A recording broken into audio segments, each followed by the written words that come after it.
What's going on, ladies and gentlemen? Welcome back to the Fringe. Mark Carney. What can we say about him? Justin Trudeau's replacement. Of course, I'm not going to acknowledge him again as Prime Minister because, well, he hasn't been given a mandate by Canadians. In fact, I don't think he'll ever be given a mandate by Canadians. I think that he's just here essentially to be Justin Trudeau's herald. He's just here to be a mouthpiece of the Liberals until God knows what time comes forward that we're actually permitted to go to the polls and vote for who we want to represent us. In fact, I've often picked apart the Liberals and NDP to say that if they're so confident that Canadians want this three-ring circus that's going on in the country right now, well, just let us all go to the polls. Let Canadians decide. One of the things that's happened recently with Mark Carney, he held a presser yesterday, and a lot of questions came forward to him. I've talked to great extent about reports coming out saying that Mark Carney has actually slammed against even government-paid prostitute journalists, that they're not allowed to question his finances. They're not allowed to ask him anything to do with his past history or current possible conflicts of interest. In fact, we showed a video clip the other day of Robert Fife pointing out the very fact that most journalists are told to do not question Mark Carney about anything to do with his finances, or you're going to be essentially shunned or black labeled. I want to highlight some videos that came from this press conference, because not only is Mark Carney mad at journalists for asking him questions and refuses to take anything less than a softball, but he also has a lot of hypocrisy and lies into the information that he's given to Canadians. I know, right? Mark Carney lying? Who knew? It's not like Carney lies on a regular basis, but what's funny now, and we have proof coming up later in the video, that even his supporters, even those who back the Liberal Party, are now telling Mark Carney, stop having press conferences, stop talking because you're an idiot. You can't put any kind of facts or proper dialect together to convince Canadians that the Liberals are worth voting for. Here's one thing I wanted to touch a base on, because Mark Carney, while he reduced the consumer carbon tax to zero, a lot of people thought this meant the end of the carbon tax. It does not. In fact, all it means is that they've reduced it to zero. They can raise it at any time they want. Again, we've showed video clips of that, but we've also talked about how essentially by not axing the tax, everybody keeps putting out articles saying that he's done what Pierre Poilievre was supposed to do. It's taken the wind out of the Conservative sails. The Conservatives are talking about removing the carbon tax altogether. This highlights anybody who had any kind of skepticism as about whether, is there a carbon tax, is there not a carbon tax? While we will not see it on our home heating bills, while we may not see it at the gas pump, this is nothing more than a distraction to implement it somewhere else where you're not going to see it. Here we have Mark Carney saying that his industrial carbon tax is crucial to Canada's economy because it is a requirement to trade with the UK, EU, and Asia by having a price on carbon. Wait a minute. I thought you said that the carbon tax wasn't doing anything, despite years of saying it puts more money back in Canadians' pockets than they put in. I'm a little confused, Mark. Why don't you refresh us a little as to what you're talking about here? Our plan, and in fact the regime that's in place in Canada, and a variant of this regime is in place. There are some variances, you know, Tonda, between the provinces, but a variant of this linked to California is in place with Quebec and British Columbia, is to have a form of price for the largest on carbon, for the largest emitters, said differently, the largest polluters. Now, what we are doing is changing that system or improving that system so that the price that's paid can be reduced by so-called carbon credits that are allocated. We're adding additional ones, we will be adding additional ones that ensure that the polluters are paying so that Canadians can receive support to reduce their own emissions.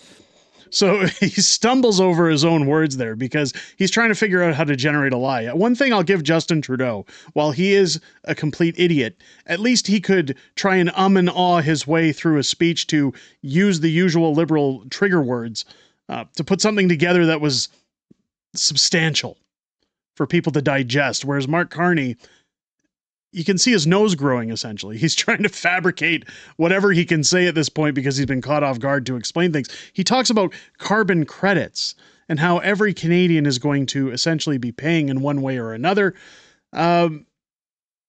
Carbon credits to me sounds like a social credit system. I'm going to let him elaborate a little bit further, and then we're going to talk a little bit more about Carney's lies. So it's a more efficient system. It works better for the large polluters. It works better for Canadians. And it also is a system that recognizes the new trading reality. So we have to be able to connect the dots, something that the opposition is totally incapable of doing, proven themselves totally incapable of doing. So on the one hand, we have our largest trading partner, as we've been discussing, attacking us, putting tariffs on us. On the other hand, we have the opportunity to diversify trade. Guess what one of the requirements is to diversify trade to the European Union? Guess what one of the requirements is to diversify trade to the United Kingdom?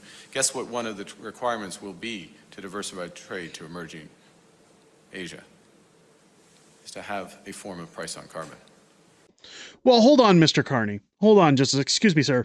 What you're saying is that globalist countries like the EU are telling us that unless you have a price on carbon, we're not going to trade with you. Meanwhile, you don't want to fix your border. You don't want to deal with Donald Trump. We're going to get into that statement a little bit further in the video as well. And you're going to talk about how we're being attacked with tariffs. Again, the thing about tariffs, and the thing that people don't realize, is that if you look into what Canada actually charges the United States pre-Donald Trump's tariffs on dairy, on other commodities, these things have existed forever. Canada's actually putting stronger tariffs against the United States than they are against us on the products coming over for things that they need. So you'd rather deal with putting a price on carbon and affecting Canadians than actually negotiating with Donald Trump to make things better for everybody, our largest trading partner in the world. Right? He's essentially saying a price on carbon is better. What's funny is dear friend of the channel, Tamara Leach, tweeting out, but I thought you said the carbon tax was putting more money back into the pockets of 8 out of 10 Canadians. Here's the Liberal Party even touting about it yesterday. Mark Carney canceled the consumer carbon tax because we're focused on real solutions that put money in your pocket while we fight climate change and build a strong economy. Pierre Poilievre has no plan for the environment or the economy, just slogans. Well, Pierre Poilievre has talked about reducing taxes. I'd love if he talked more about reducing taxes to a greater extent. In fact, the pleb has come out to talk about abolishing a grand scale of taxes in order to win the next election, would probably gain favoritism amongst voters. I think that all taxation is theft, but essentially, especially the way that politicians behave with our tax dollars. But what you're seeing here is the Liberal Party saying, hey, the consumer carbon tax has been canceled. But Mark Carney just talked about how a carbon tax in some form or another, a price on carbon, is necessary in order to trade with other countries. So which is it? Of course, the Liberal Party dressing this up again, it's all a distraction. While the price at the pump will eventually come down, while food costs will hopefully come down, of course, I think they're going to use the tariffs to try and prop those prices up for as long as possible to keep their profit margins up. I think that they're just hoping people are blind to not realizing they've implemented it in other places where it's going to hurt consumers in the long run. As we get into the further conversation of Mark Carney's conference, this is where we talk about Robert Fife and Mark's lies. Brian Lilly tweeting out, wow, Mark Carney gets very testy when asked about his assets by the Globe's Stephanie Levitz, and then lectures CBC's Rosemary Barton, of all people, for following up. Something is up here. And really, lecturing two journalists about their questions? Here's the thing. If Mark Carney has nothing to hide, then why is he so angry when people ask him about his assets? If he has done everything by the book, and he clearly gets frustrated here, it's a great clip, folks. How do you say I'm violating without violating? I mean, if you've ever heard the comparison from Pierre, he's just like Justin. Listen to the rhetoric coming out here and tell me if you hear some similarities from what Mark Carney's saying as to what Justin Trudeau said every single time there was a scandal against the Trudeau government. Madam. Mr. Carney, Carney, Stephanie Levitz with the Globe and Mail. We understand that you have now placed your assets in a blind trust, so you don't know what's happening to them going forward, but you knew what they were going into that blind trust. So what are they? So before he answers that, when they say you knew what they were before going into that blind trust, keep in mind, he just moved his largest company, Brookfield, to the United States so that they could benefit from a Trump government while he complains about Donald Trump and him attacking Canadians.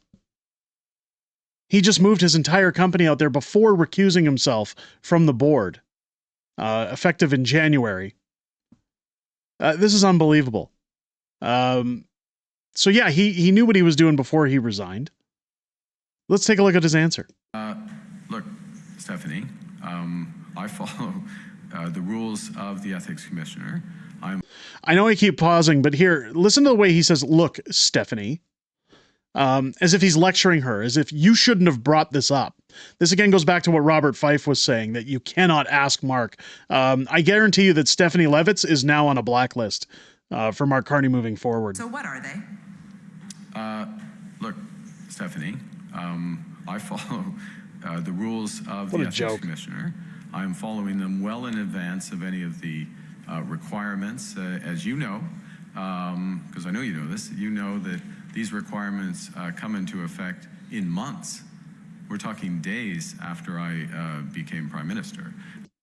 So essentially he's saying I shouldn't have to disclose things to you right now because I've only been in Justin Trudeau's position for a couple of days. Those things are supposed to be ironed out before you take office. So essentially what he may be hinting at here, and again, this is just speculation, is, well, I don't have to disclose these things because I could still be pulling some strings in the background and I don't want to say I'm guilty because I've only been here for a couple of days. Cut me some slack. So I'm complying with the rules of the ethics commissioner, going through the processes and all these things that are necessary. And I will remind you, and I'll remind Canadians again, that the leader of the opposition cannot find it. And look, you look at the questions this evening, you look at the nature of the discussions, look at the nature of discussions I had with the President of France, the Prime Minister of the United Kingdom. The leader of the opposition would not be capable of having those discussions because the leader of opposition refuses to get his security clearance. So here we go again on the security clearance. The leader of the opposition refuses to get his security clearance because he doesn't want a gag order into the actual existing corruption of compromised MPs. We've already talked about this to a great extent. What's funny is that he doesn't answer the question. He says, look, Stephanie, cut me some slack. And then he goes into, I wouldn't have been able to negotiate with the EU or any of these other countries if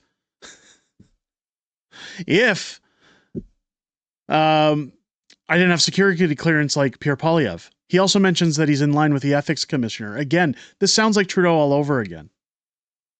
How do you say corrupt without coming out and saying I'm just guilty? Something that it took me a few weeks to get. And he has been the leader of the opposition for 3 years. So I comply with my responsibilities. I comply with the rules well in advance. And the leader of the opposition doesn't take his responsibilities at a time of, well, you should take these responsibilities at any time, but it's particularly remarkable given the stakes in global geopolitics at the moment. So no answer to the question about his assets. Just, I'm going to blame Pierre Poilievre for not having security clearance. I'm going to deflect and distract. Now, wait till we get into Rosemary Barton, because it continues. The rules say that those assets should be publicly disclosed within 120 days, which means you'll campaign in a coming federal election, most likely within the next 120 days, and are serving as Prime Minister now, with Canadians not being aware of what potential conflicts of interest you sought to avoid. What possible conflict would you have, Stephanie? Stephanie, I'm complying with the rules. I'm complying with the rules in advance. Point final. Yeah, just cut you off. I don't have to answer your questions. I don't have to answer the people of Canada anything. I just want the top job in the country, right? I'm complying with the rules. Well, then be transparent, Mark. Put it out there. If you got nothing to hide, right? You are not host to any conflict of interest. Yes. Trump spent most of his life in the private sector. There's no possible conflict of interest in your assets. It's very difficult to believe. So Rosemary Barton saying you spend a lot of time in the public sector. You're saying there's no conflict of interest after spending that much time in the public sector. That's hard to believe. Now, I'll give credit where it's due. I don't know what's going on with Rosemary Barton, but she has sparred with Mark Carney a couple of times now, for whatever reason. Now, I'm not going to say that people should start listening to the CBC or anything, but I'll give credit where credit's due. At least she's almost acting like a real journalist in some factor when it comes to Mark Carney. Stephanie Levitz, of course, asking the real questions. These are the questions our journalists should be asking. And I'm actually quite happy to hear that these are the questions that even government-paid prostitutes are asking the man who's replaced Justin Trudeau. It's important for Canadians, especially if we're about to go to the polls. Listen to him lecture Rosemary Barton now. Look inside yourself, Rosemary. I mean, you start from a prior of conflict and ill will. I have served in the private sector. I have stood up for Canada. I have left my roles in the private sector at a time of crisis for our country. I'm complying with all the rules. Come on. Your line of questioning is trying to invent new rules. I'm complying with the rules that Parliament has laid out and the responsibilities of the Ethics Commissioner. Unbelievable. Just believe the shit that I'm shoveling. Don't ask questions. Nod, smile, consume product. This is the last little clip that I wanted to share. Coming out again from the pleb. I've got a few things to show from the pleb here. Great channel, by the way. Love the pleb. Mark Carney tells reporters that Canada refuses to negotiate with President Trump because of the 51st state jokes. So again, while he talks about a mandatory price on carbon, he says that essentially he's not going to come to the table unless Donald Trump stops hurting his feelings. Prime Minister Michael Couture with CTV News. I take your point earlier on a number of our allies talking about our sovereignty today. But nobody's come out forcefully and said those comments about the 51st state are just not on. Do you think that our traditional allies are not sticking their necks out because they're concerned that if they say something that'll anger President Trump, that they'll be next? I think I would take seriously what the Prime Minister of the United Kingdom said today. Look, I don't think one needs to respond to every comment about another country. Look, we can stand up for ourselves. It's Canada strong. We can stand up for ourselves. We've called out those comments. They're disrespectful. They're not helpful. And they need to stop before, and they will have to stop before we sit down and have a conversation about our broader partnership with the United States. They'll have to stop before we sit down and have a conversation about our relationship with the United States. Give me a break. This guy, the good news here, folks, when we eventually ever get an election in this banana republic, this guy's going to get absolutely destroyed by Pierre Poilievre. He can't even hold a conversation. He has no charisma, no standing. Pierre has all the benefits here going in. He's going to absolutely knock this guy into the floor. Unless, of course, Mark Carney, much like answering questions to the media, refuses to debate Pierre, which again just looks horrible on his part. But you never know, because here's the pleb tweeting out again, Liberals want Mark Carney to stop giving press conferences due to how bad he is in front of cameras. Again, this might result in him refusing to debate Pierre Poilievre. Here's Vicky Campbell, the most woke, absolute liberal shill account on X. Carney needs to stop giving pressers, start ignoring the Canadian media, and call an election. Enough of the conservative bullshit. Come on. God, ignore the media. Yeah, you're the Prime Minister replacement designate of Canada. You're in the top job, and you should just ignore the press and say, it's okay, everybody, hold my beer, I've got this. This whole thing stinks, and I can't wait personally for an election to be called. I'm cutting it off there because the video does get a little lengthy, but again, it's important that we point out and show all of these lies, all of these untruths as Mark Carney stumbles his way to try and convince Canadians that, hey, you can trust us again. Trudeau's gone. We've got basically the same cabinet as Trudeau had that ruined this country over the last 10 years. But hey, Give us another shot, will you? We'll reduce your carbon tax so that you think you're paying less, when in reality, we're going to strap it somewhere else. You're going to pay more. And then as soon as we win, we're going to hike that other one back up because Mark Carney has showed no pullback when it comes to admitting that Canadians definitely are not paying what is required of a carbon tax. I shudder to think what this country will turn into if we lose Pierre in the next election. Let me know what you guys think down below. Give me your opinions on Mark Carney. Let me know what you think if you believe he stands a chance against Pierre in the next election. If it's your first time here, I hope this video's earned your subscription. Make sure you're hitting that button, click your bell for notifications. Join me live here on the channel, sometimes for some surprise live streams, but also every Friday for our scheduled live stream, Friday Night Fringe, where I'm joined by my beautiful wife, Mrs. Fringe, as we go over everything that happened this week in politics, everything we know that's coming up in the week ahead, as well as some back and forth and Q&A within the greatest YouTube community on the platform. I look forward to hearing what you guys have to say inside of those live streams, and we both look forward to hearing what you have to say this Friday night, starting at 6 p.m. Pacific, 8 p.m. Central, here on the channel. With that said, ladies and gentlemen, I hope you enjoyed this video. I hope you have a great rest of your day. I'll catch you on the next one.